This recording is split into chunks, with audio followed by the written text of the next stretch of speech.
નમસ્કાર દર્શક મિત્રો, સયાજી સમાચારમાં આપનું સ્વાગત છે। દર્શક મિત્રો, સાવલીમાં ચોરોનો તરખાટ વધી ગયો છે। વહેલી સવારે ખાડિયા બજારમાં આવેલા શ્રીજી જ્વેલર્સના તાળા તોડ્યા હતા। સવારે 6:30 વાગ્યાના અરસામાં ઠંડીનો લહાવો લઈને ચોરીને અંજામ આપ્યો હતો।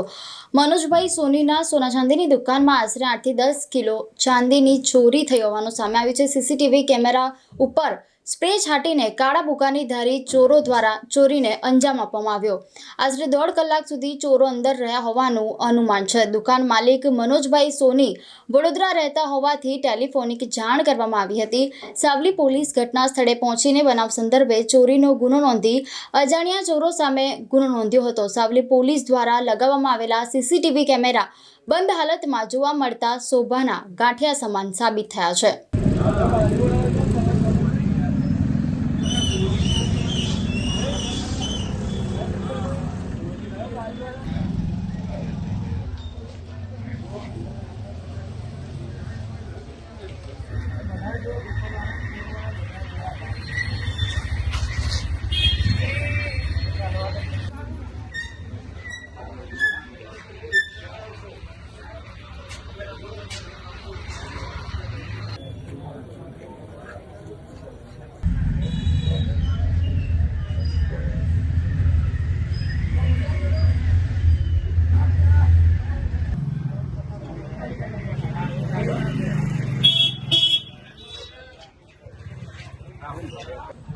હું મનોજભાઈ સોની, સાવલી બજાર, શ્રીજી જ્વેલર્સ નામની મારી દુકાન છે બજારમાં।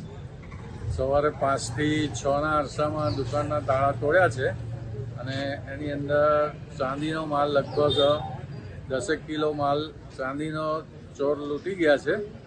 બીજું કે મારા સીસીટીવી કેમેરા ઉપર એ લોકોએ કાળા કલરનું સ્પ્રે માર્યું છે, એટલે સીસીટીવીમાં કંઈ બહુ દેખાતું નથી, પણ તે છતાંય પોલીસ એમની કાર્યવાહી કરવા રાજી છે ને કાર્યવાહી કરવાની ચાલુ કરી છે। તમારી દુકાનની સામે પોલીસના કેમેરા છે, પોલીસના કેમેરા ચાલુ છે કે બંધ? પોલીસના કેમેરા અત્યારે એવું કહેવામાં આવ્યું કે પોલીસના કેમેરા બંને બંધ છે અને એ ચાલુ નથી, એટલે એવું કહી શકાય કે પોલીસના કેમેરા શોભાના ગાંઠિયા સમાન છે। હા, એવું હાલની તારીખે બજાર વચ્ચે લગાવેલા કેમેરા જો આવી રીતે બંધ હોય તો એવું જ જણાવાય ને કે ભાઈ આ રીતના છે।